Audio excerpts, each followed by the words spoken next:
Okay, so You I are think set we're to all go. Have fun. situated and ready to go. Good morning, everybody. I can't believe no one's going to be brave and turn their camera on this morning. That is so disappointing, but that's okay.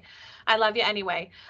So my name is Anne Marie, and I am going to be walking you through some resources I put together specifically for you as it relates to school-wide data and making things happen with federal money, but also just in general with our students. So good morning, everybody. I did put a website in the chat. And if you click on that website, that's going to house a lot of the information that we're talking about today. So that'll be helpful for you. So I wonder, let me know if anyone on this chat, I'm going to kind of try to make this as interactive as I possibly can. Let me know on this chat if you've seen me present before or been to any of my workshops. If you have, will you let me know that in the chat so I can kind of know who you are? That would be super helpful. Okay. Yay. I love seeing some real people. Thank you for that.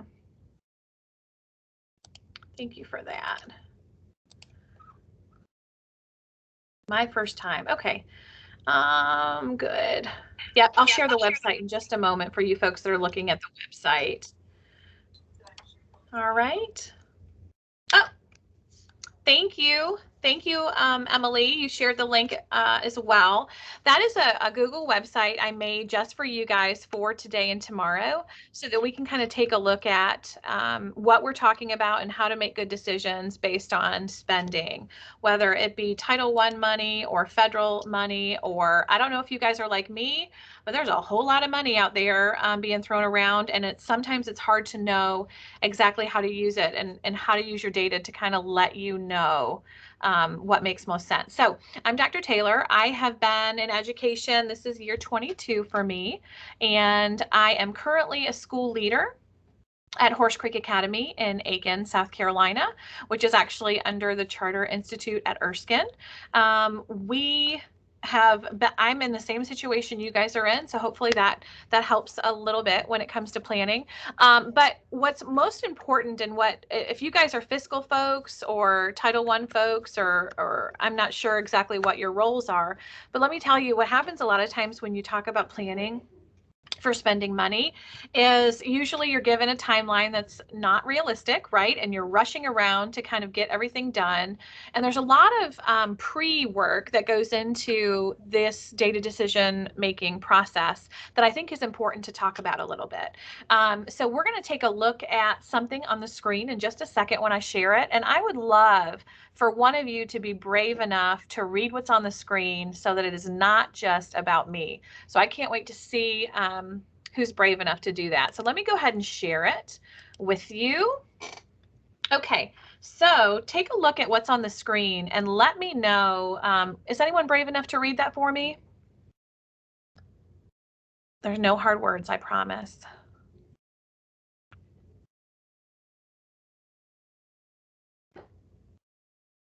Okay, I guess I'll read it. It is not the critic who counts, not the man who points out how the strong man stumbles, or where the doer of deeds could have done them better. The credit belongs to the man who is actually in the arena, whose face is marred by dust and sweat and blood, who strives valiantly, who errs, who comes short time and time again, because there is no effort without error and shortcoming, but who does actually strive to do the deeds, who knows great enthusiasms, the great devotions, who spends himself in a worthy cause, who at the best knows in the end the triumph of high achievement, and who at the worst, if he fails, well, at least fails while daring greatly, so that his place shall never be with those cold and timid souls who neither know victory nor defeat. So talk to me a little bit. Someone talk to me either in the chat or live. Talk to me a little bit about what in the world does that quote have to do with what we're talking about regarding data-driven decision making. Can someone chat with me about that? It'll be so much more fun if you're involved, I promise. Someone let me know what that has to do with it. Lauren, you're the only friend I have because you're the only camera that's on.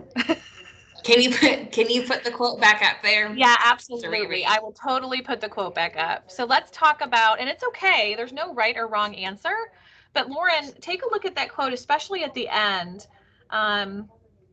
If he fails, at least fails while daring greatly, so that his place shall never be with the cold and timid souls who neither know victory nor defeat. Talk to me a little bit about what that says to you. Is that, how would that have anything to do with what we're talking about with data-driven decision making? What in the world? Why would I even talk about this when it comes to finance and building a plan?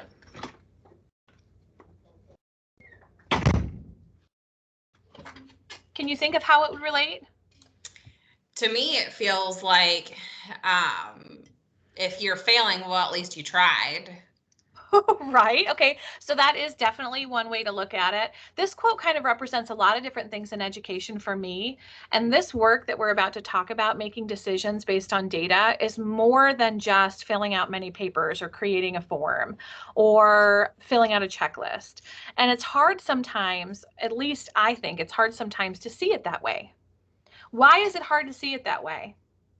Why do you guys think so? Because it's difficult to see that this work really matters long term. Sometimes it feels like you're just playing this game of trying to get things done. I don't know about you guys, but that's kind of how I feel sometimes as a school leader. And I have to force myself into thinking a little bit differently. Why is it important to think about the finite game rather than, excuse me, the infinite game rather than the finite game? So those two different games that Simon Sinek talks about in his research specifically talks about, we're finite means long-term, test scores tomorrow.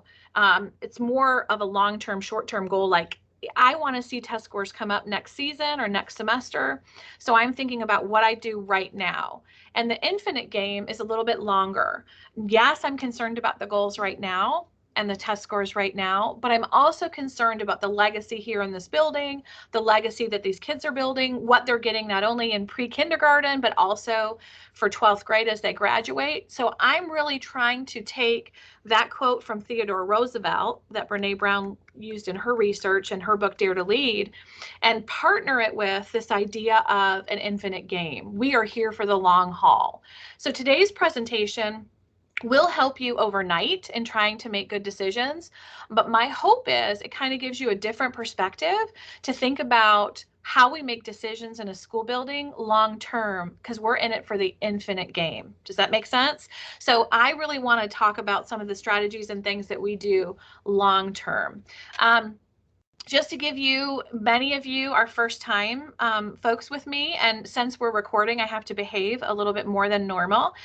So I will make sure I do that. But my role in education's been kind of all over the place. I started as a special education teacher in Kershaw County. In fact, it started in Florence County, worked in Florence District 1, worked in Darlington, worked in Kershaw County, was awarded State Teacher of the Year in 2008 as a special ed teacher, as a resource teacher, and a self-contained teacher at Pine Tree Hill Elementary School in Camden. Then worked on a grant through the State Department and the Center for Educator Recruitment, how to mentor support beginning special ed teachers. Did that for 3 years. Was at Sarah those 3 years, and that's how I know Tracy Sweet, who works in your district. And then went to Aiken County for 1 year in the district office in professional development, was an Edgefield County employee as a special ed director for 6 years, then worked at Palmetto State Teachers Association for 1, doing research on recruitment and retention for teachers. And now I'm a school leader here in Aiken, South Carolina. This is my 2nd year as a school leader. So my background comes in lots of different forms, but unfortunately, or fortunately, however you look at it, it always is compliance based and always surrounding money and IDEA and compliance and budget. So that's, I think, why this work is so important to me, even though I kind of wish it wasn't, right? So I'm going to talk to you a little bit about the why. So Tracy Sweet contacted me and said, I really like to give additional resources for our folks within the district to think about how to develop a strong plan and what kinds of things to look at as you're developing the strong plan. And so, of course, my background and information comes from the work I've done, as well as this work this work as a school leader in a public charter brick and mortar school. So I think it will hopefully make a lot of sense to you.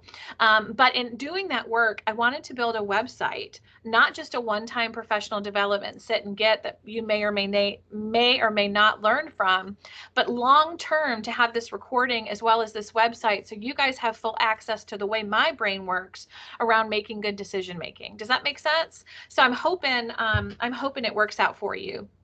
So in just a little bit, we're going to kind of roll through some pieces and parts of the website and talk about what that looks like. But to be honest with you, most learning, I think, comes from discussion and back and forth. And while I realize no one wants to be friends with me except Lauren, which I'm very thankful for her friendship right now, it is important for us to be able to talk through scenarios, because you may have situations in your building or in your school or in your district that require some back and forth talking. And I'm happy that's part of the role today, is not just death by PowerPoint, which, by the way, I don't even have a PowerPoint to share, but also to kind of chat through some of these hard issues with you as it relates to making good decisions at the school level. So I am going to thank you, Emily Baker, for answering Luna and sharing that website. That is the website that we are going to use all day, today and tomorrow, for our time together. And then my contact information is on the bottom of that website that you can contact me anytime after this. Again, I will say right on the recording, I don't have all the answers, but what I do know is just data-driven decision making makes the most sense when a lot of people are involved and you have a lot of smart people at the table. What unfortunately happens sometimes is that we get a deadline and we look at our watch or we look at our calendar and we say, oh gosh, how am I going to get this done? Let me just knock this out and put some things in place based on the things that I'm looking at right now. And I think for us to really change the game in South Carolina, and for us to change the way public education is done, which obviously you guys want to be a part of because you're with the charter school district, and so you're wanting something different and something flexible, we have to really think outside the box. And so that's kind of what we're going to be talking about today. Does anyone have any questions before we get started? You can either tell me out loud or put it in the chat. Anyone have any questions for me? Okay. So I will try to monitor the chat. If someone sees something that I'm not seeing, just make sure and let me know. And I am going to chat and share my screen and the website, and we're going to dive right in. Okay, so on the first page of the website, oh, excuse me. Let me go ahead and bring it back there. On the first page of the website, you just see the home screen up here. And so on the home screen, you'll see just my overview page. These are my 4 steps that I think would be great to make any decision with regards to spending any kind of money and improving things for students. And we're going to talk about those in a minute. And at the bottom, you'll see my name, my personal email, and forgive me for not being very humble with my email address, as well as my school phone number on there in case you need me for any other reason as we move forward. So you'll see on the home screen, that's what we've got there. So let's look at these steps for just a minute. Number 1, your team needs to be heard all year long. It's not something that you can quickly get feedback on. What I believe in is collective leadership, where all people in the building can lead, because leadership is a choice, not a rank. And we're going to talk a little bit more about that when we go to step 1. Step 2, data can look all kinds of ways. While, of course, we want to look at our standardized test data as well as our progress monitoring data, there's a whole lot of other data points that are important that we need to look at. And so we're going to talk a little bit about some of the ways that we looked at data here at this school. And by the way, just in case you want to know, Horse Creek Academy is a school next year of 1,150 students. We have pre-K next year all the way to 10th grade. And We grew from 400 and some students when I first got here 2 years ago to 800 this current year, and then to 1150. We're in the process of building 2 new buildings right now to add high school. We have 9th grade now. Next year we'll have 10th, 11th, and 12th, as well as a career center on the campus.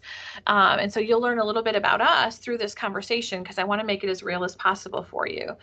Step 3, what can you do to make the most difference? So looking at your data and really figuring out, where can I make the most impact, and how can I use the money that I get, both Title I money or even ESSER money, to make that impact.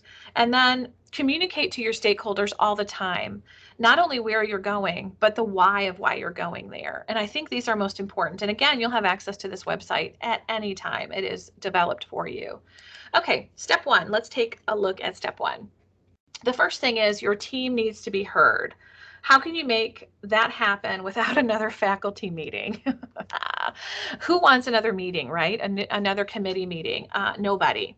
In fact, if you look at some of the data out there in regards to teacher recruitment and retention, South Carolina has lost over 6,000 teachers the last couple of years to the profession. They've left.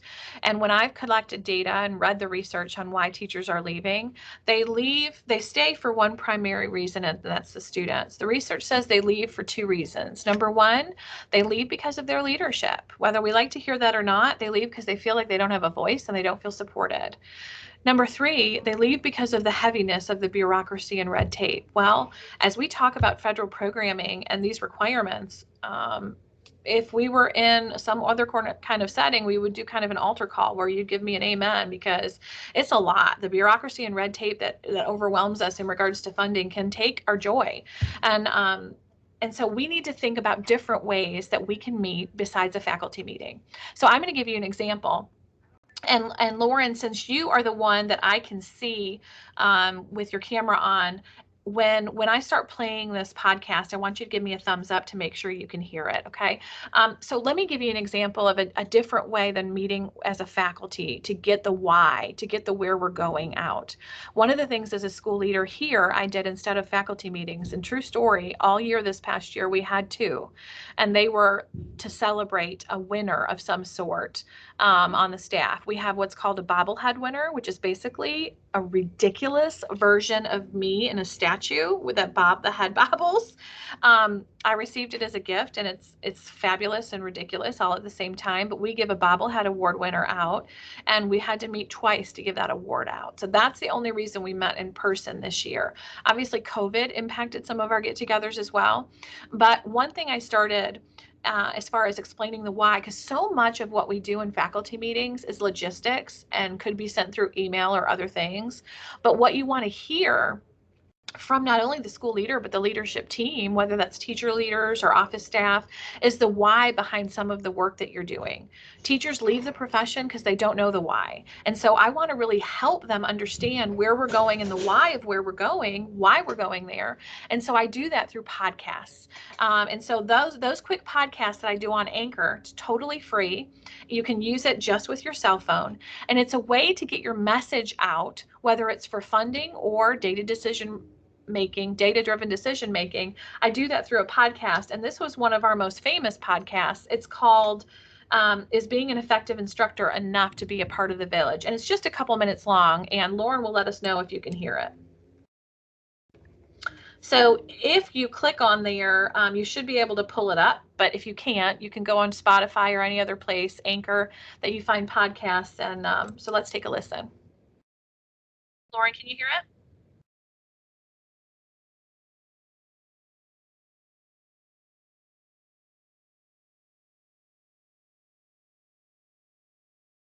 Okay, so Lauren, you could not hear that? Okay, so let me tell you a little bit about that. So you can listen to this on your own time. Not sure why you couldn't hear it, but this podcast was done weekly. So instead of a faculty meeting, where I did death by PowerPoint or gave people lists of things that they didn't or did do. We did a weekly podcast and a weekly email. The weekly email was just simply to update them with logistics for the week. And then the podcast was give them the why. So in this podcast, we are trying to up our game as far as our instructional level here at Horse Creek Academy. And we as a team decided that being an effective instructor wasn't enough to work here.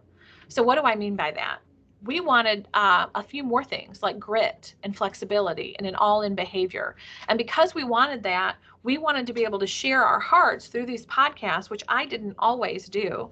Other members of the leadership team, including teachers, did some of these podcasts. And that was specifically for them to know the why and our hearts around our data decision-making process. Most of my podcasts are just a few minutes long, but it's a weekly way to share my heart and not do things the same way we've always done. I can almost count the amount of times that I went to a faculty meeting that was meaningful.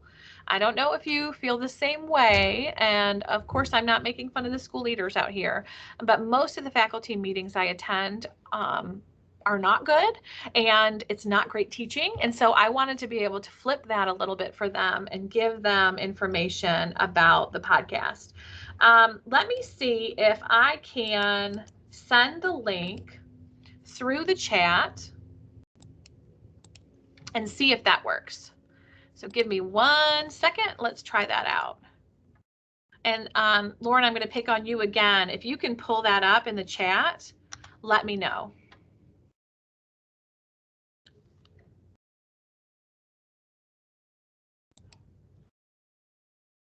Okay, so if you guys would take a minute and just listen to that, and we'll group back together in just a few minutes. Lauren, I'm going to use you as my guest. When it's done, let me know, okay?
You should be almost done. It's about 5 or 6 minutes. Lauren, what did you think? What did you think about that? If you would unmute and just chat with me about it. How is that different from maybe what you would hear at a faculty meeting? Well, all the faculty meetings that I've attended in 11 years have always been just spewing of information from administration that has absolutely no impact on what I am doing day to day with my students. Right. So this was kind of a brave move on my part to send this kind of information out in this way, but it also held me accountable to have really tough conversations with faculty members. You can't get better at meeting kids' needs if you don't have the best people in place. You just can't. And in charter world, we have a little bit more freedom and flexibility with that than typical schools. So why would I, as a school leader, want to put this out there? How does it make me brave at having tough conversations? Well, one of the reasons is because now that I put it out there and share this message about where we're going, I have to expect that, right? I've told you this is what I expect. I've actually embedded a survey to find out if you're on board with our core areas and our core vision of where we're going. And if they weren't on board, that was a great starting point for me to be able to talk about what's next for us. When I say us, like let's say Lauren works at Horse Creek with me, I would say, Lauren, we are all about flexibility, service, and connection and restorative practices. If you can't say you're all in on those things, this is probably not the place for you. Not that I don't love you, not that I don't care about you, but this is where we're going. And very rarely as a school system do we make those kinds of statements. And very rarely do we follow through with those kinds of statements. And if we want our data to get better, I'm telling you that that's the next step.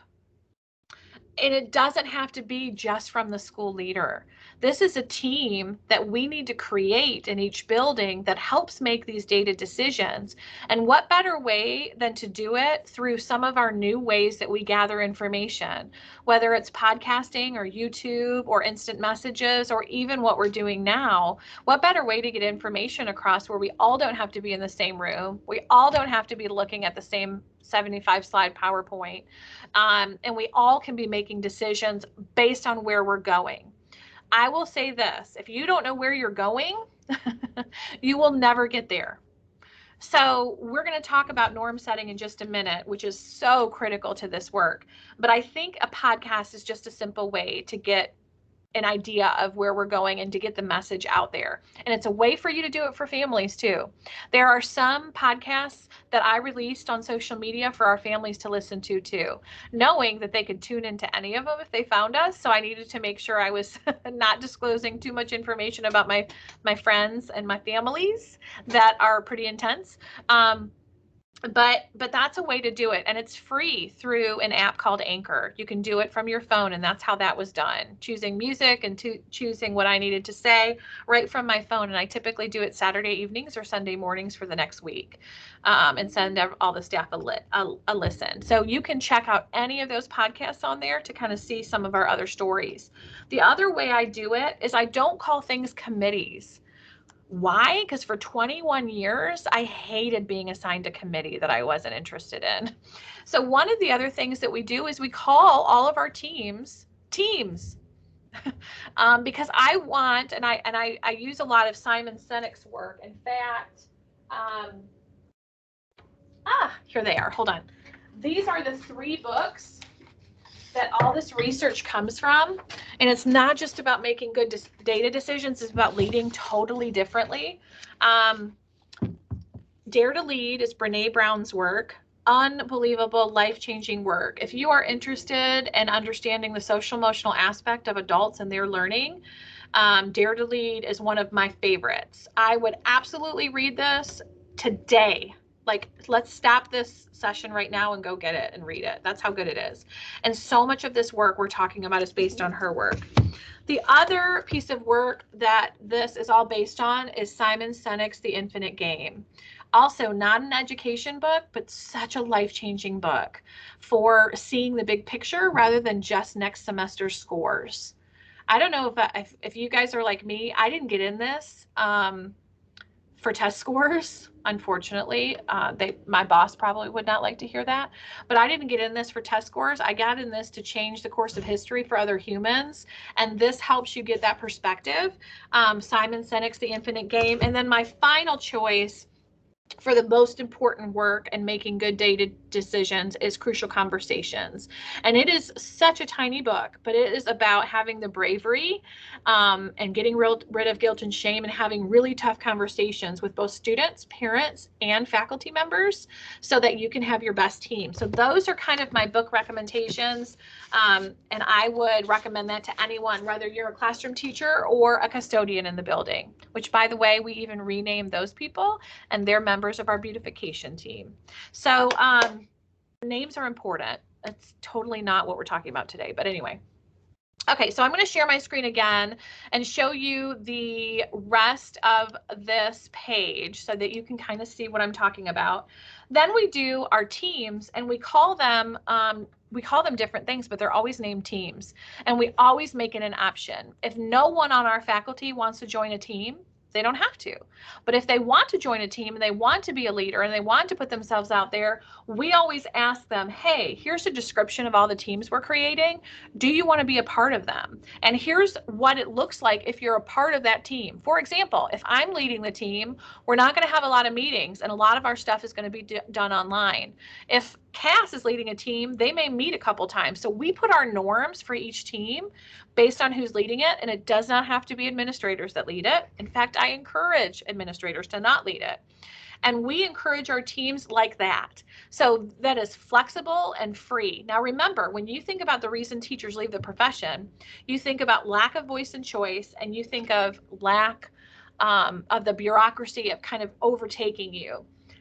How am I creating these different why am I creating these different means of communication, these different ways of teaming, and how does that relate to the recruitment and retention issue? Can you think of a way? Well, I'm hoping you think that, oh, wait, she is really trying to do things different. If the research says teachers leave because of voice and choice, she's trying to give them voice and choice. She's trying to honor their time. She's trying to do the things that make most sense. And that is really why this step one is so important. Remember, our step one is that our team needs to be heard all year long. And those are ways that you can hear it through the podcast, through notes and data collection on teams, through creation of teams, all of those things, very important. I want to take a look at important quotes here that are going to kind of help us really feel what I'm trying to say. And these are from some of my favorite authors. You've already heard about Brene and Simon, but Daniel Pink is another author that's written a lot of business books. And he says, control leads to compliance and autonomy leads to engagement. The more you can engage your team in creating the why and making meaning behind the why, the more they're going to do what you've asked them to do, period. Both parents, students, and faculty. When you try to control them and lead by control, you're not going to get the best outcome. And I think far too long in the education system here in South Carolina, that's what we've done. And it is time for charters to change the game a little bit. And I think we can do it. That's the exciting part. So let's look at one of these quotes from Daniel Pink. I think you can see it, right, Lauren? You can see the screen? Okay. Human beings have an innate inner drive to be autonomous. They're self-determined. They're connected to one another. And when that drive is liberated, people achieve more and live richer lives. My goal as a leader is to create an experience here where everyone can choose to be a leader and everyone can take a back seat when they want to. I am not forcing anyone to be on teams. I'm not forcing anyone to change the world, but what I am doing is making sure that they're on the bus in the direction we're going.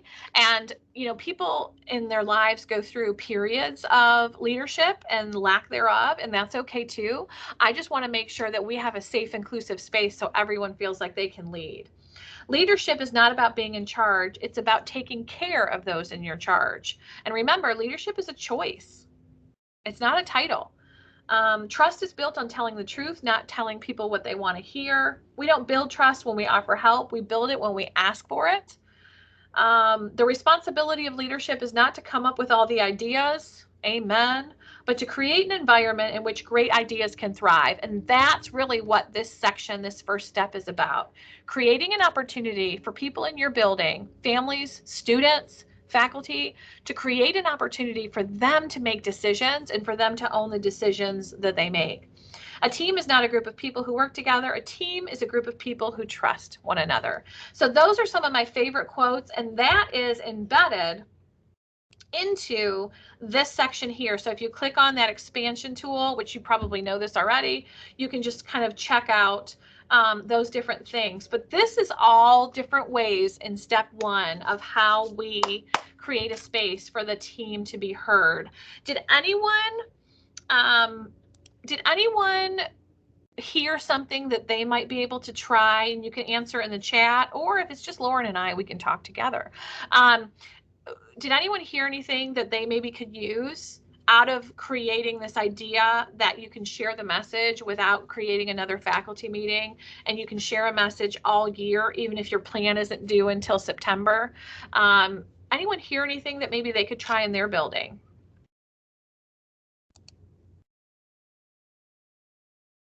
Anyone? I really think it's just us, but that's fine, Lauren. It's fine. I'm not going to get in my feelings about it, even though I clearly am in my feelings because I'm talking about it on video. Okay, so anything you can see, Lauren, that maybe you could try differently or encourage someone else to try differently? Well, I like the idea of collective leadership. And I actually think we were in the cohort together for collective leadership 2 years ago. Yes. But obviously this past year was just kind of funky with COVID. But that's one thing that we are really striving for next year is we kind of met with all the teachers at the end of the year and talked about what can you bring to the table and what can you help, what's an area that you do well in, and how can you help our learners and our staff. So kind of involving them more in the day-to-day decision-making process, and that really helped a lot with staff morale and actually kind of buying into, you know, what we are doing. Right. And Lauren, I'm so glad you mentioned that. Collective leadership, whether you're a part of a cohort with the State Department or not, is to me the only way I'll do this work. Number one, I'm not smart enough to lead a school all by myself and make all the decisions. Number two, I'm way too ADHD-ish, and I make impulsive decisions sometimes based on a student need that maybe doesn't need to happen. So I need a team of people to ground me. But I will tell you something, that COVID did not stop us in regards to collective leadership. We went through and did all the same things. It looked a little different, but we did all the same things. And our data this year, we did considerably better when it came to teacher efficacy, and I'm very thankful for that. Most of the podcasts I did had something to do with shared leadership. So if you're interested even in taking some of those and using them at your school, feel free to take it and send a link, especially if you guys want to prep it with an email or a message to kind of get people to think about it. A lot of my podcasts had to do with debriefing people on shared leadership. And one of the podcasts even talked about what that looks like and had the teachers on the team talk about how we did on our survey. So that would be something you could totally use. Tons and tons of work in that. The other thing I wanted to tell you is I just wrote a recent article. I think that'll be on the CTQ website soon. But if you're interested in that article, email me and I'll send it to you. That would be a good starting point, even in professional development as you start the school year, reading an article like that and debriefing about why that's important and what steps you could take as a team. So I'm really proud about it because I'm a horrible writer, but thankfully CTQ people are not horrible writers, and they helped me create an article that made sense. So step one is the team needs to be heard all year. Luna said that she liked the idea that leadership is a choice and create inclusive opportunity for people that want to lead. Absolutely. In our school, we had 6 teacher leaders on site, some that had shared positions, some that had time during the day to lead, and we'll have just as many next year as well. We've even created our what's it called? The organizational chart of who's in charge. We've recreated it and made it, hold on, let me show you, and made it a circle so that we are using different names and a different way to talk about leadership, so that we are not seeing the school leader at the top. And that's really helped us redefine some things. And if you want access to any of these things, all you have to do is email me and I can share them. But this was a labor of love. I know it sounds silly, but this was a labor of love that we really took a lot of time developing. We have around the circle, we have our pillar words that we make every decision through: flexibility, service, and connection, which is using data to kind of share next steps. And then in these second darker boxes, we have the things that we do that we focus on: inclusivity and norm setting, restorative practices, and social emotional learning, because those are the things that are most important to us, and those are the things we take data on. So anyway, this is just way too much to go over today, but that is super fun. Plus it looks so cute. Anyway, okay. Step 2. So step 1 is your team needs to be heard, and I gave you the resources and the different things to talk about. And then eventually this recording of this time together today and tomorrow will be loaded on this website too. And if you want additional things, I actually think I may have even added that. You can just let me know and I can add it to the website. That way you guys have access to it all the time. Step 2. Okay, step 2 is data can look all sorts of ways. Let me show you step 2. I'm getting so excited now that I forgot what I was doing. Everything's fine, everyone. Okay, step 2. So step 1 we just looked at. Step 2 is using all kinds of data and making sure data can look all sorts of ways. We look at informal assessments, multiple formal assessments, surveys, social media feedback, parent feedback, efficacy data, and that's the teacher leadership, collective leadership efficacy data, retention data, exit interviews, discipline data, our 4.0 rubrics, our 4-point rubrics, and our MTSS data. So you can look at all those different things. Now we're going to dive into some of our actual data and how we track things so that you guys can take a look. I'm going to give you just 1 second here. I'm going to mute myself to take a look at some of these things, whether you're here or on the website. I'm going to give you just 5 minutes if you want to take a quick break. And I'm going to mute myself while you look at.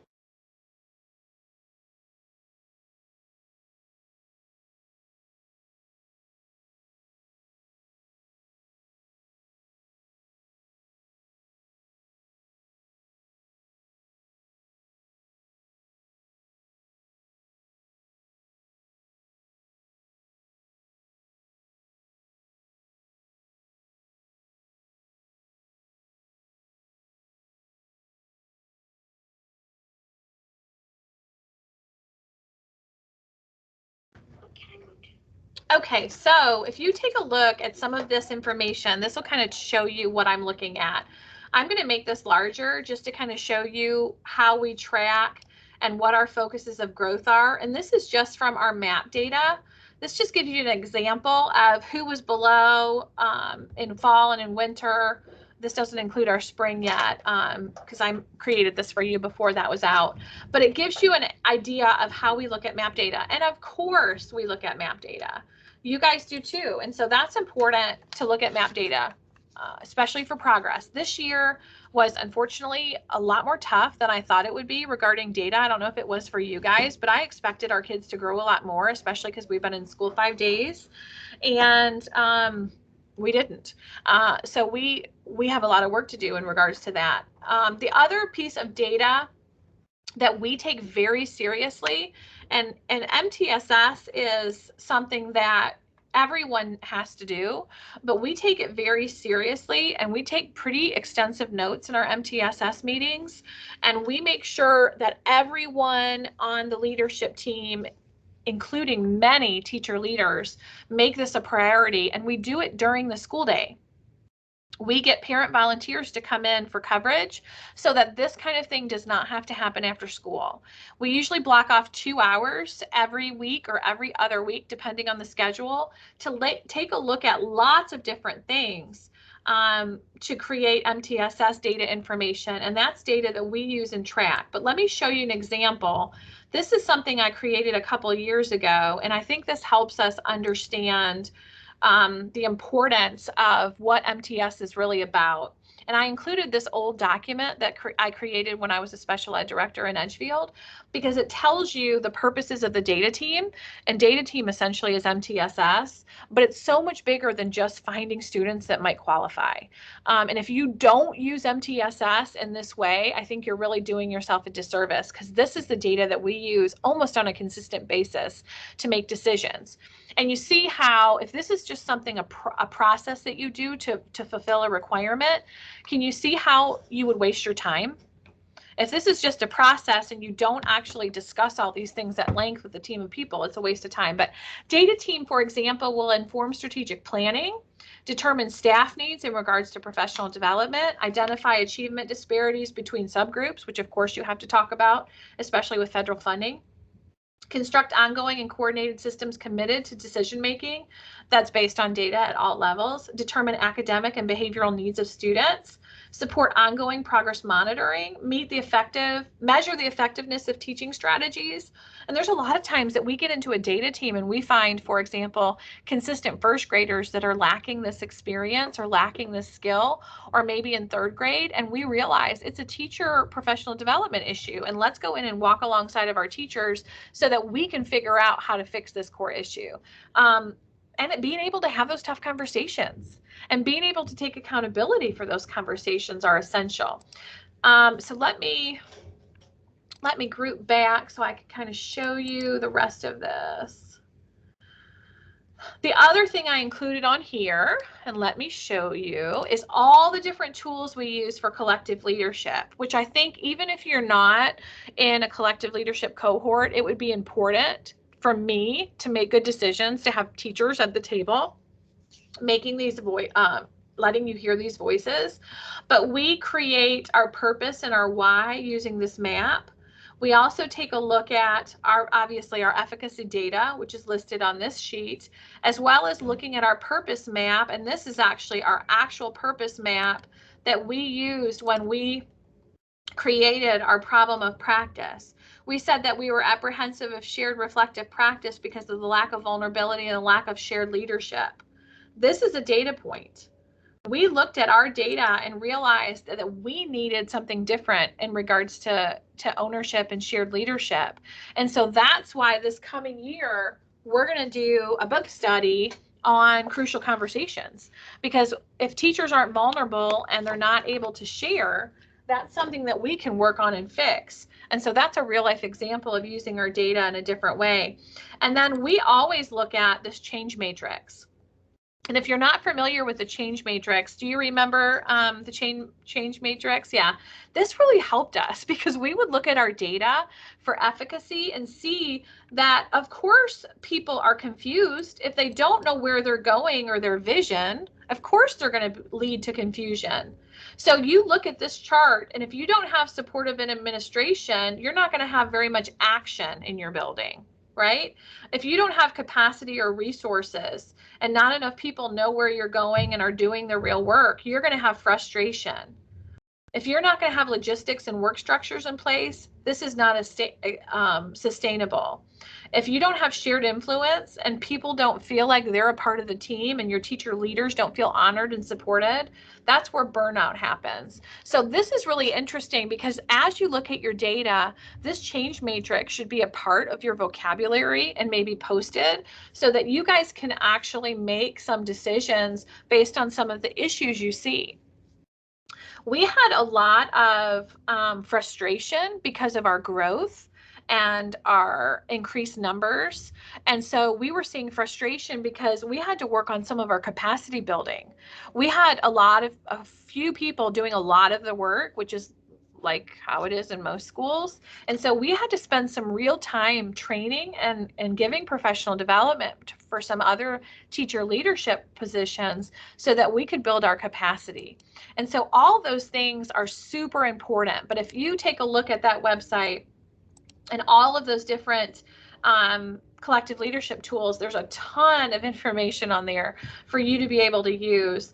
The last thing on this step 2 is our discipline data. And I want to show you something else that we're doing in regards to discipline, not just our PowerSchool data of offenses.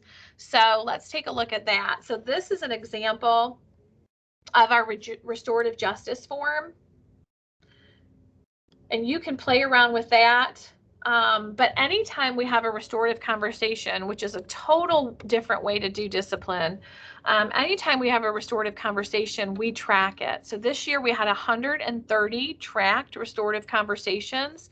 100 of those were for middle school and high school. And those tracking forms showed us what kind of social emotional lessons we need to teach. Where are our kids struggling with the most? And if they're struggling the most with attention-seeking behaviors and threatening or using racial slurs, then we have to create social emotional learning to meet those needs. And while the MAP data and the SC Ready data is important, gosh, it doesn't tell the whole story. And there's so much more to our students, especially when it comes to social emotional learning, that's important. So that's just an example. If you were going to work on something with restorative justice, maybe you found that you have a lot of behaviors and discipline write-ups in certain areas and you wanted to get to the bottom of this, I would be happy to walk any school through what it takes to kind of look at discipline a different way, because restorative justice is a way to teach and learn about solving problems and having crucial conversations amongst parents, staff, and students. And it's a really neat way to change the game as far as restorative justice. So this page, I think, provides you a ton of resources of how we came up with the different things that we track. And I hope it's helpful. I have just been going crazy talking. So anything on here that you want to chat about? Tracy said, yes, please add the document. I will add all the documents, Tracy. I will do all the things. But let's talk about step 2 a little bit and how data can look all kinds of ways. Do you guys have any other pieces of data that you collect, or did you see anything that I collected, like teacher efficacy, MTSS data, some of our problem of practice data as far as efficacy, using that change matrix, or even the restorative justice data? Did you see anything there that maybe you could use or implement tomorrow? Anything there? Lauren, what do you have, since you're my friend that's talking to me? And Luna might talk to me too on chat, but tell me what you saw that you might be interested in.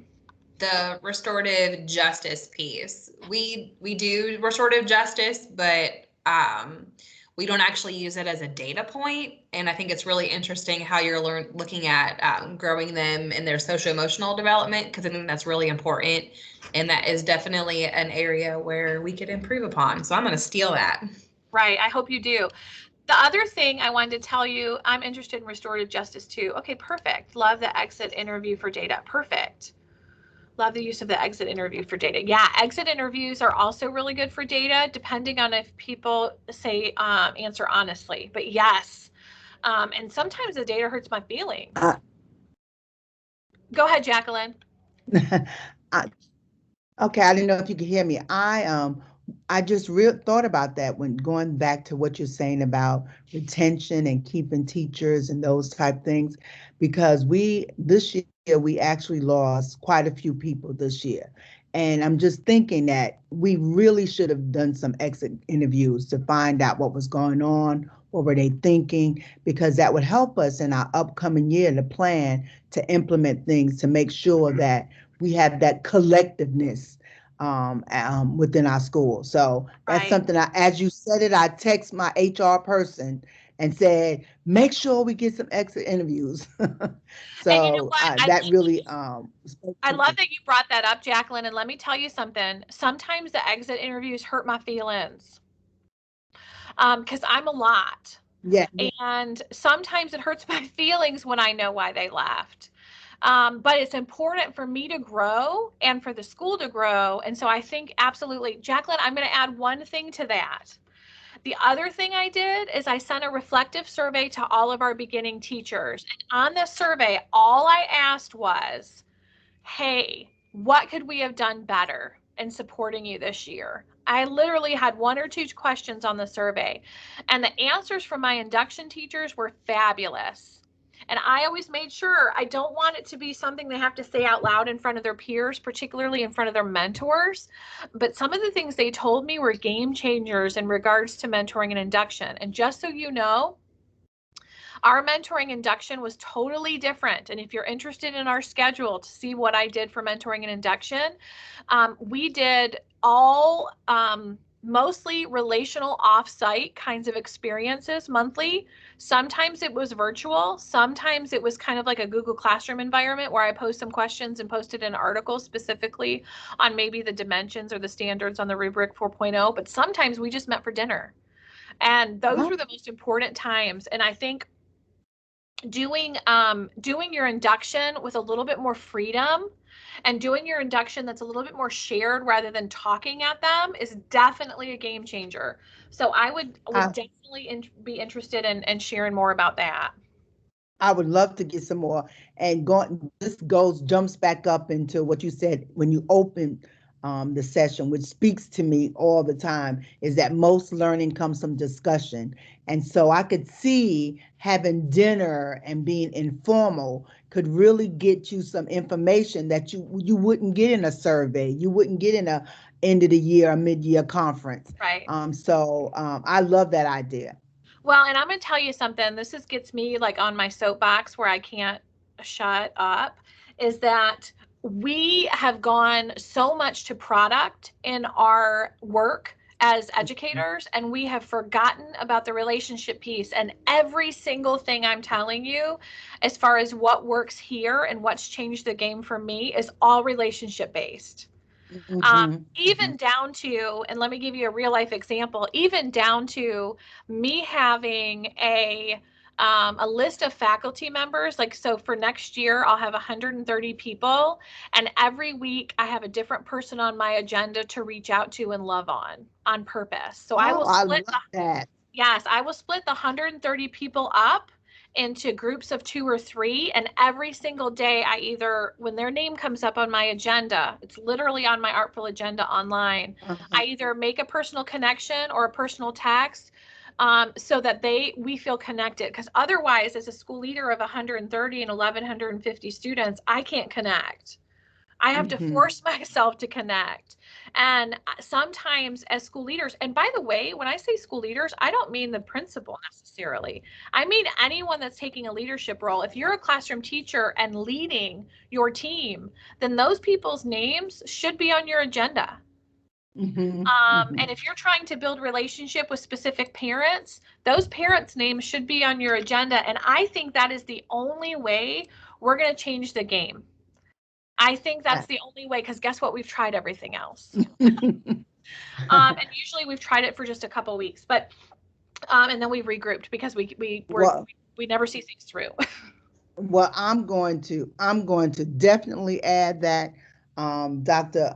Taylor, to have a personal contact every day. I can tell you now, that's something that I'm going to add to my things to do, because I know how teachers feel just when I text them when they're not feeling well, and I say, just checking on you, wanting to make sure you're okay. And I can see a difference in them when I do those little things like that. Right. And here's the thing, the more they're, and I say this, I hate to even say this on recording, Tracy, forgive me, but the more they're drinking the Kool-Aid and feeling like they're a part of making the Kool-Aid, and they know where the Kool-Aids stem from. You know, when you get desserts from a student, you won't eat it because you're like, you know what that house looks like. I am not about to eat those cookies. Okay. So when they're a part of making the cookies and making the lemonade, they are much more likely to partake. Students too. Yes. And so I'm going to show you, just for fun, even though this has not been included, but I'm happy to include it for you. A one-pager we did when we first rolled out restorative justice, where we talked about what it promotes. And when I talk about restorative justice, I don't want you to think I'm just talking about student discipline. We use restorative justice for our faculty as well. So if someone's coming late to work, I will literally bring them in and say, hey, let's talk about how we can restore this relationship. Why do you think you're here? And the teacher might say, I'm not sure. Or the middle schooler will say, I don't know. And you'll say, okay, well, talk to me about morning routines. And then the teacher might say, oh, I've been late to work several days. And I'll say things like, tell me who's been hurt by this. What are the needs of the students when you're late to work? What are the causes to your team members when you're late? Who has a stake in this and why is it important? What happened? Are you all right? And these same questions that you see for student behavior, we also use for adult behavior.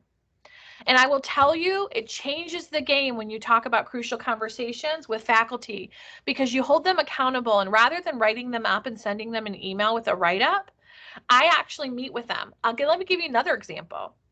We do a lot on social media here at Horse Creek, and our social media gets a lot of attention.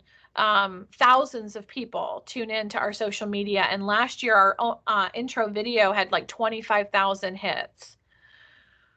So parents can be pretty brutal on social media, and when they are, I call them and say, hey, Tammy, I saw your post on Facebook. I'd love to talk with you and have a restorative conversation so we can get our relationship right. And I will tell you, as much as I don't have time to do that, and as much as it takes time away from the traditional approach of ignoring and maybe blocking Tammy on social media, it makes a big difference. And so this 1-pager or 2-pager for restorative practices may really help you. And if you want, I can include that too, because even though that's not necessarily what we're talking about today, and I got sidetracked, it's super important to build culture and climate. And so that might be something that you might want to look at. I want to go ahead, Jackie. No, I'm just going to say I would love to have that information. So if you would send it. Absolutely. Tracy, I hope I'm not getting too off. I see that you're listening. I hope I'm not getting too off, but I'm getting all excited. So I'm getting all off topic a little bit. Okay, so I want to group back together and talk a little bit about this quote before we go on to the last 2 steps, because it's already 11 o'clock. We're going to go into some of the last 2 steps, and we're going to talk about the last 2 really heavy tomorrow with some other resources that I'll share based on what we talked about today. But I want to kind of look at this quote as a team. So I'm going to read it to you, and then if we could talk about it, that'd be great. This is from Brene Brown. She's the one that did the work with Dare to Lead, which I adore and has kind of given me hope for our future as a system. But this is the quote I want us to chat about real quick. A leader is anyone who takes responsibility for finding the potential in people and processes, and who has the courage to develop that potential. A leader is anyone who takes responsibility for finding the potential in people and processes, and who has the courage to develop that potential. What does that have to do with data-driven decision making? What does that have to do with it? Anyone want to chat about that?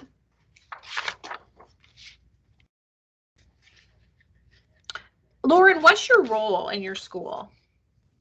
I am an instructional coach. So such a leadership role, even though you're in a teacher instructional role, such a leadership role. What does that mean to you with regards to the people that you serve? That everybody has potential, and sometimes you just have to find what they are good at and amplify the good. Right? Students and teachers alike, right? And sometimes, I don't know about you, but like in my school, people have moved to different positions because I'm trying to look for their spot. And after a couple of moves, if I haven't found their spot, it's probably time to find a new place. Because I really work hard to kind of create a space for them. And if we've worked hard, from real life example, if I've worked hard in that and creating the space and I can't find a space for them, it's time to find a new space. And that's also a hard conversation, but one that we have to have. Jackie, what about you? A leader is anyone who takes responsibility for finding the potential in people and processes. What do you feel about that, and how does it relate to data-driven decision making? I was going to say that when you, as a leader, when you find the potentials in people and help them to become better, it can only impact student achievement. I think it's a direct correlation. So I think that data would definitely show when people are doing what's best for them and what they think they're good at, then you're going to see the impact of that on students. Right, absolutely. And I think it's important for me to talk about that a lot, because that's the core of this the core and the heart of this work. I would be remiss if I left that part out. And I think it's the reason why, if I've found any success in any job I've had, that's the reason. And so I feel very, very passionate about that. Okay, let's take a look quickly at step 3 and 4. What you want to do here is we're going to take a look at it. We're going to do the activity maybe later, maybe tomorrow. But step 3 is basically the question, what can I do to make the most difference? When I look at all of my data, and remember, I'm talking specifically about my school now, but that's to hopefully give you some frame of reference. When I look at all of my data, I look at my teacher efficacy data. And when I talk about teacher efficacy, I'm talking about specific questions that I ask my teachers, like, all in all, I'm satisfied with my job. Teachers of this school value the work I do. The principal values the work I do. Students value the effort I make. So there are several different questions on this efficacy survey that I send out several times a year. And this efficacy data helps me track. So there's one. Then I've got my MAP data. Then I've got my SC Ready data. Then I've got my teacher recruitment and retention data. Then I've got my exit interview surveys. Then I've got the surveys I send out based on who's willing to work as a team and on different teams. I'll give you an example. When we post for jobs for the following year in December, I post that early based on my projections and knowing what I know about the staff. And remember, we've grown significantly, so I had to post early because I knew I would have to hire a lot. We hired 32 staff members for next year addition because of our growth. I had 150 teachers apply. I think that data says something about what we're doing from a social media standpoint or from word of mouth about leadership. And so I want to keep doing some of the things I'm doing. The people that left with the exit interviews, I'll be honest with you, 4 of the people left specifically because of me, because I'm a lot. And sometimes I'm intense, and that intenseness I have to realize, and I have to understand how to back off a little bit, right? And not everyone's made for charter, and not everybody's made for a school with growth, because with growth comes movement, change, adaptability. All of those things aren't for everyone. So those are things. But remember, I'm going to look at all of my data and determine what would make the most difference. And I'm going to start here. The best people, regardless of your programming, regardless of what you do, regardless of your hours, regardless of your vision, regardless of anything, the best people always make the most difference. So you always want to look at who your people are and how you can increase the ability to get the best people. That is always going to be top priority. But what you want to do is look for patterns and trends in your data. Let me show you and share my screen so you can see this page.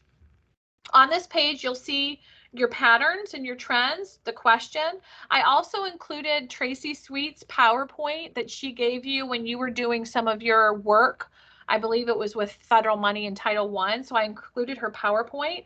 And then I included a board that we're going to start with tomorrow. This is a space to reflect on your learning, and we're going to share some of this tomorrow on our board discussion. So that's some of the things that we'll do tomorrow. So that's step 3. And then step 4, communicate where you are going and why. And here are some of the things we talked about. And I want to talk specifically about some of these things before we leave today. So let's dive in here. We're going to start with norms. Sorry, I couldn't hear. Oh, my watch is talking to me. Okay, so we're going to start with norms. Norms are important for many reasons. So if you would take a look at norms and just, would Jackie or Lauren read what are norms for me? Can you see that on your screen and read that for me? Okay, read what it says, what are norms? Yes, would you read that for me, Jackie? I surely will. Tracy must have told you about me. No, I just love you already. Norms are collectively agreed upon expectations that move the entire team in the direction of mutual respect, with a focus on relationships and reaching our full potential. As learners, learners include everyone that is connected to the team that is creating and benefiting from the norms. Taylor 2021.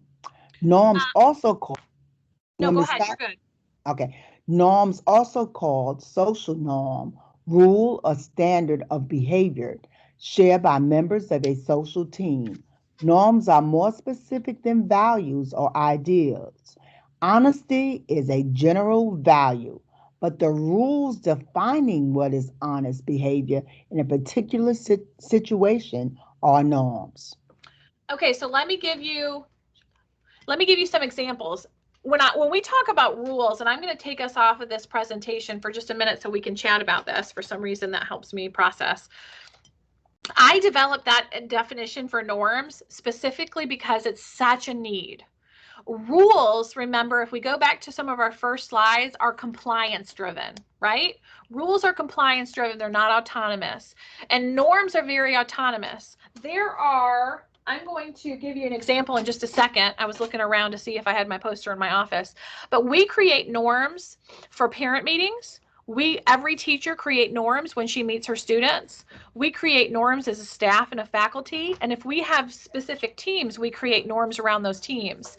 Everything we do starts with norms. If a kindergarten teacher is working with an assistant, even if she's worked with her before, the first thing they do when they get together, they're asked to create norms and expectations together. Simple things that they all agree to work on. If I meet with an angry parent, I start with norms. What do we expect to get out of this meeting, and how do we expect to treat each other? We create those norms for a couple of reasons. Number one, no one will ever meet my expectations if I don't tell them what they are. Just like I will never meet their expectations if I don't know what they are.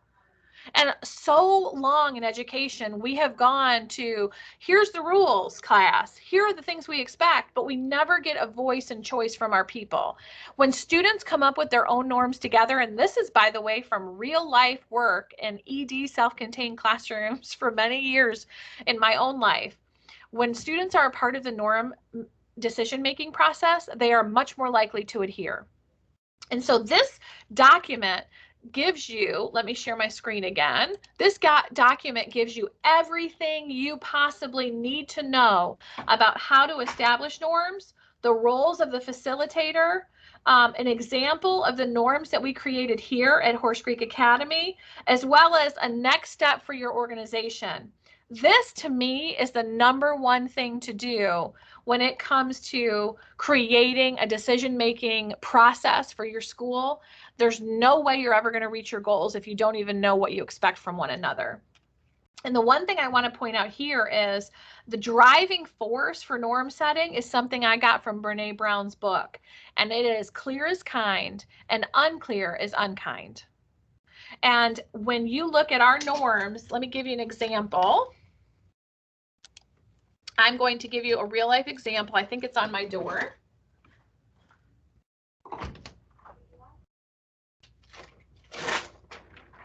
So,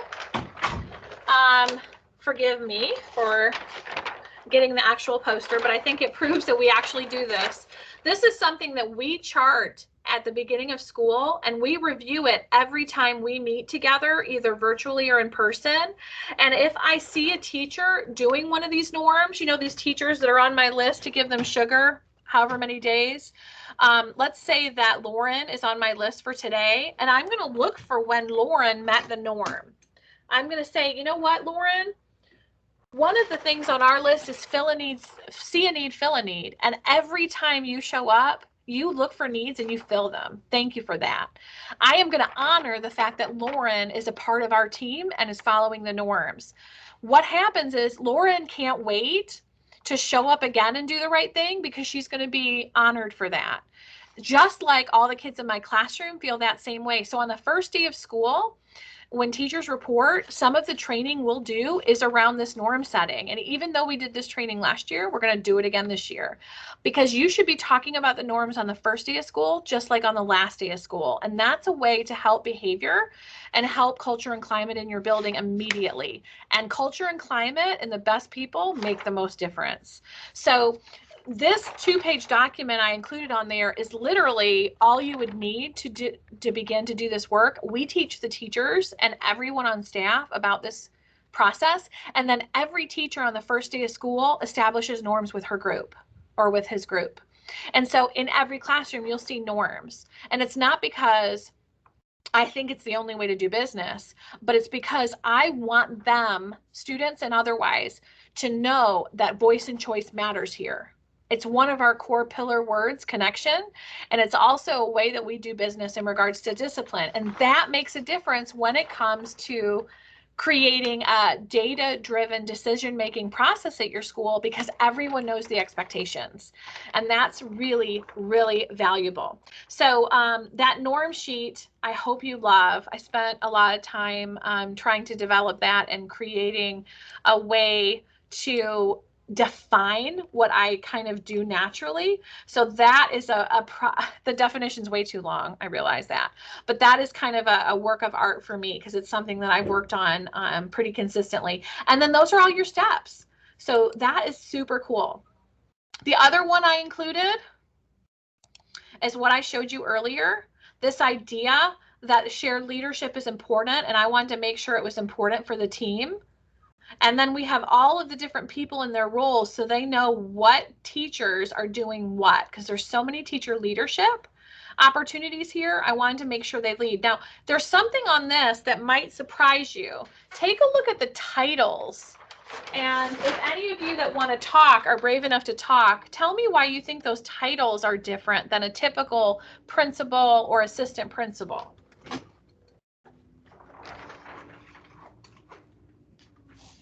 Why do you think those titles are different? Or what do you notice? Do you notice any different titles on there?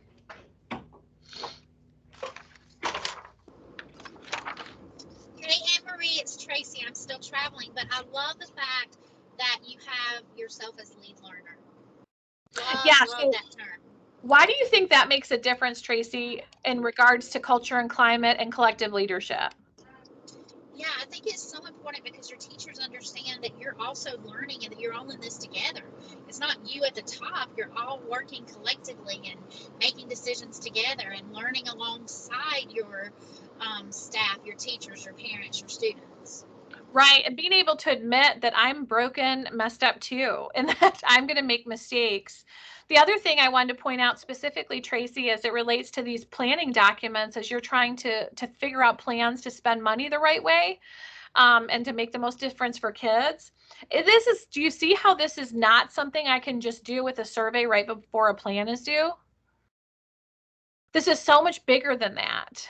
And I'm hoping that you're able to see that as we talk about this. This is so much bigger than just a quick survey prior to submitting a plan.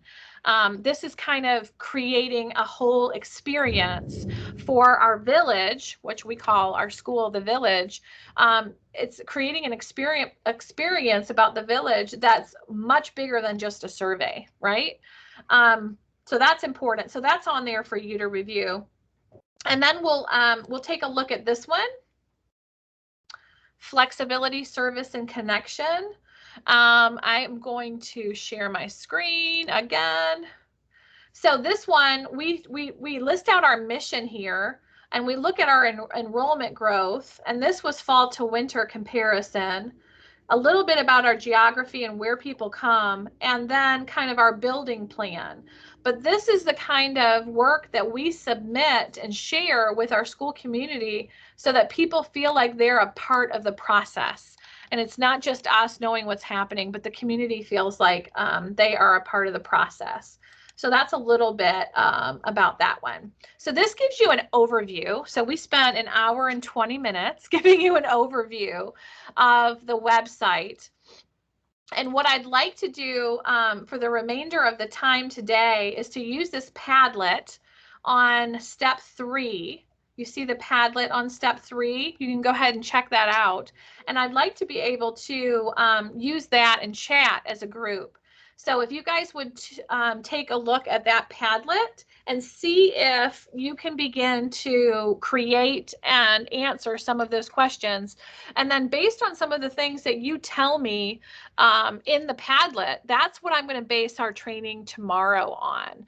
So I'm going to take some of the things that you talked to me about as really needing more support on, as well as this Padlet information, and use that to guide my work tomorrow. So I'm going to put a question in the chat where you're going to look at the Padlet and answer some questions. And then I'm also going to put a question in the chat for you to answer so that I can gauge our work tomorrow. So I'm going to mute myself for a bit and let's participate in this Padlet and the chat, and then we'll regroup and debrief before it's time to end today.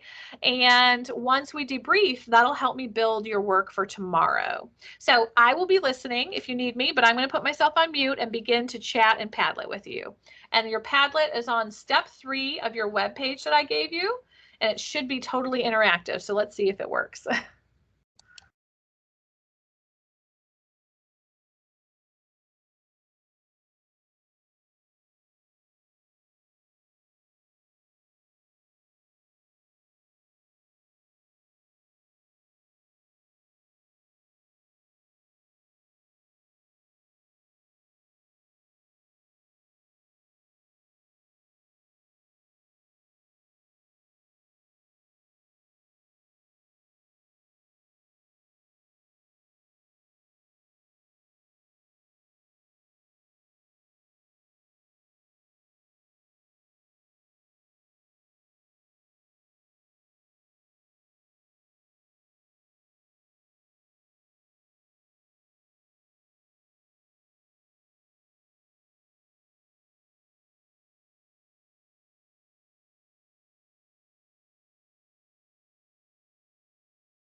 Okay, so we're going to regroup just a little bit and talk a little bit about what I see in the Padlet and also on the screen in the chat. So on the Padlet, it looks like there are some barriers, like I listed out some barriers with restorative justice, because it's definitely something that we struggle with. And I actually have articles and such that I can share tomorrow regarding restorative justice of barriers that you'll probably see and how to deal with them. So I can share that as well. I love that we're looking at more data points than just one test score or 2 test scores. That's important.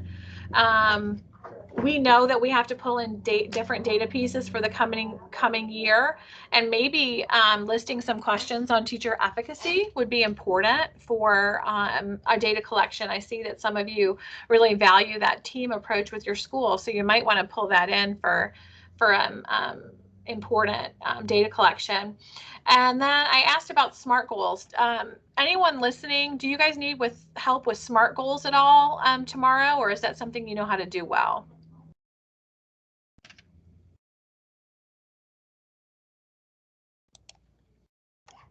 Anyone have any feedback about that?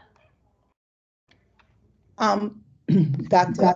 Taylor, I don't know how I don't know how you feel. I know I'm getting a feedback right now, but I don't know how you feel about this. But I would love to hear about using SMART goals to direct, truly impact teachers and instruction and just professional growth, instead of it just being something out of compliance that we do. Right. So maybe we can dive into that and create some sample goals in regards to culture and climate, or maybe even other professional learning kind of pieces. So I can totally include that tomorrow. I'll actually add that on the website tonight for us so that we can dive into that tomorrow. Anything else? I have on here, you were interested in some mentoring induction pieces, maybe some flexibility with that. Anything else maybe more about restorative justice and kind of that work and what that looks like? So I can add some of that to the page. Anything else that you know that you want to learn about tomorrow? And if you think of something, feel free to let me know. Tracy also says, before we sign off today, please type in your name, school, and position in the chat box to serve as a sign-in sheet. East Point Academy. Luna. Yep. Oh, sorry, it's Tracy. Okay, yeah. So this has been absolutely wonderful. Thank you so much for sharing all of this today. One of the things I think many of our school leaders and coordinators might ask tomorrow, or if they're watching online later, is how you take all of this and make that connection in your needs assessment with, like, using those SMART goals and things like that, to apply those federally funded activities to this. And many of our teachers right now, our school leaders and coordinators, are in the process of completing their final needs assessment, making changes to it, and making some final touches on their Title I and Title II plans, and even working on ESSER. So I guess my question would be, at this point in the game, because a lot of what you've talked about today, it's amazing, it's wonderful. I'm so excited to see how we move forward with that and see maybe some of our schools implementing some of that for next year. So I think they may have a question now, such as, so what can I do right now? Right. Now that I have these plans due, now that I have the needs assessment started, what do you recommend as far as moving forward and being able to make those connections? Does that make sense? Absolutely. I think that's a great point, Tracy. And what I can do is I can give some specific examples tomorrow, even from our ESSER work, and how it ties to some of the data we collected. So I can totally bring that in tomorrow. That would be easy to do.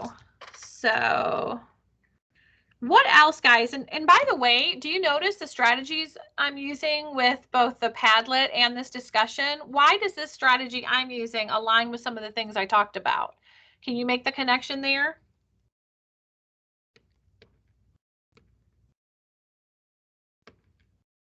So I could have just created a PowerPoint that I thought may be useful for you because Tracy's my friend and I wanted to help her out. But instead, I tried to give you real life examples of something that I looked at. And I want you guys to have an opportunity for input because otherwise I'm not doing what I think is best as far as the teacher goes, right? If I'm not getting your input. So the Padlet, and by the way, you can use the Padlet anytime if you think of other things tonight. And a lot of you that weren't participating today, I'm happy for you to go back to the Padlet and talk with us so that I can help understand what you need because I would love to be able to help you. And the fact that it's anonymous, you're right, Luna, is good too because students require sometimes anonymous ways to give feedback so that they feel safe in their community. So I'm writing down things now in the chat so that I can add it to my session tomorrow. You've still got several minutes to be able to add to your chat or add to the Padlet. I'm going to open it back up just on my end to make sure I can see it in case you have other thoughts.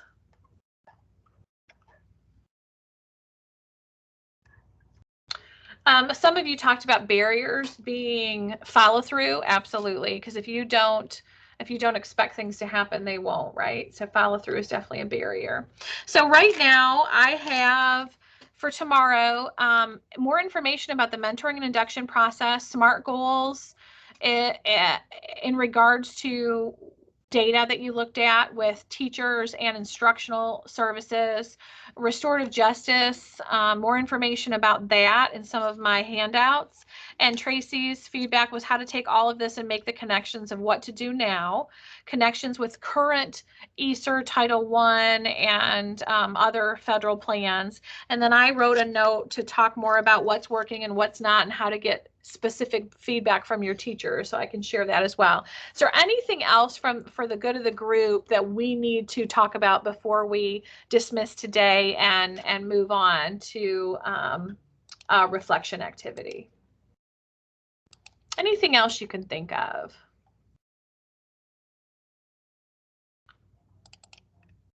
Okay. I do have a question, Dr. Taylor. Yes. So I love all the ideas for a school as the whole picture to collective leading. But I do have a question pertaining to my role as math coach or literacy coach, just for a specific area. Yes. So what do you think will be a good starting point? Because I just transitioned from math teacher into a math coach position. So I think for newbies like me, I like to know, I love all the whole picture ideas, but what do you think is a good starting point for people who just start to be a leader or who want to do well in the first year? I think that's a great point. I've created, let me see if I can pull it up real quick for you. I've created something called a menu of behavior interventions. I can actually share this tomorrow too. But one of the things that's interesting about some of the things that I create is it's not just about working with students. This menu of behavior intervention also works for adults. And if I'm starting in a new position, this is something I would use immediately. So let me give you an example. I'm sharing my screen right now. Can you see it? Yes. Okay, so the first thing you want to do, remember I talked about on one of our web pages, the norms. The first thing you want to do with your team of teachers you're working with is establish norms and expectations, either virtually or in person.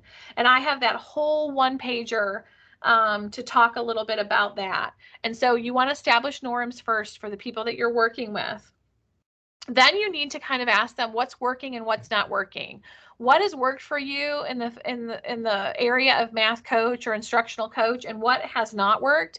And that'll help develop your specific routines and goals. So I'm going to actually create a space for this behavior intervention menu, and this behavior is to help change your behavior as an adult, not necessarily students' behavior. And so when you look at that menu, it helps think about culture and climate. And as a staff instructional coach, your first goal is to establish norms and expectations with your team, not for your team. You're not telling them what they should do or what you're going to do. You're saying, what do we need from each other? And that norm setting is going to be your first and most important piece, Luna. The second piece is establish a way to communicate what's working and what's not on an ongoing basis so that they're able to give you feedback all along the way, not just at the end of your work. Okay, because just like with your students, you want flexible, ongoing feedback. You don't want just that summative score, right? And so this menu that I'm going to attach tomorrow would be helpful for you to go down that list and do what's first and most important. The third thing on the menu is praise, understanding who your people are and being able to target praise, just like we talked about. And there's all kinds of different things on that menu, but Luna, I would start there. Gather your norms and expectations for yourself, and then establish some norms and expectations together. Then create ongoing informal feedback and create a spot to praise. Once you learn from them what they need, that's how you should develop your goals. You're going to look at your math goals as your school. Where are they with math? What are our weak areas? But you're also going to hear from the teachers. What are you needing from me? What are you good at? What can I support you with? But also, what can I intervene for you with? And the more you walk alongside them as an instructional coach, the better. Telling is one thing. Walking alongside is totally different. So Luna, I would start there, and I'll write down right now to include the menu of behavior interventions on this website so you guys have access to it. So we have talked about a ton today. We have gone through, I'm going to share my screen again. We have gone through so much. Goodness gracious. We have gone through so much, but I think it was super healthy. Let me grab my website again so I can share it. Okay. So we have talked about the overview page, which talks about 1, 2, 3, and 4. Okay, you've got my contact information on the bottom. We've gone through step 1, different ways that your ideas can be heard. Step 2, different ways to gather that data. And I'm going to add to this for tomorrow. And then we've looked at step 3, which is how to make the most difference. And we have the Padlet there for you to share any ideas. And step 4, where you are going and why and how important it is to communicate that to your team. So tomorrow, it looks like we're going to add several different pieces and parts to our instruction, and you still have tonight to get on that Padlet and tell me anything else you might want to see. And I've jotted down all the new things that we need to talk about tomorrow, and I look forward to our 2 hours together tomorrow. Your homework is just to re-look at that Padlet to add some more information on there from all of you, and then I'll leave this chat open for quite some time so Miss Tracy and her team can kind of see who's on here. And I will take my camera off and mute myself. But if you have any questions before it hits 12 o'clock, I'm here for you while I engage in the Padlet. Tracy, do you have anything else before we do some final reflections on the Padlet, or are you good to go?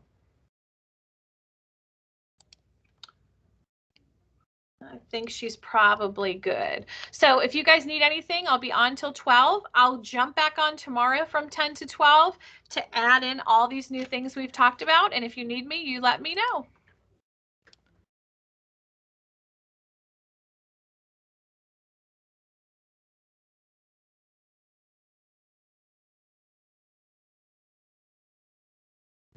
Thank you, Dr. Taylor.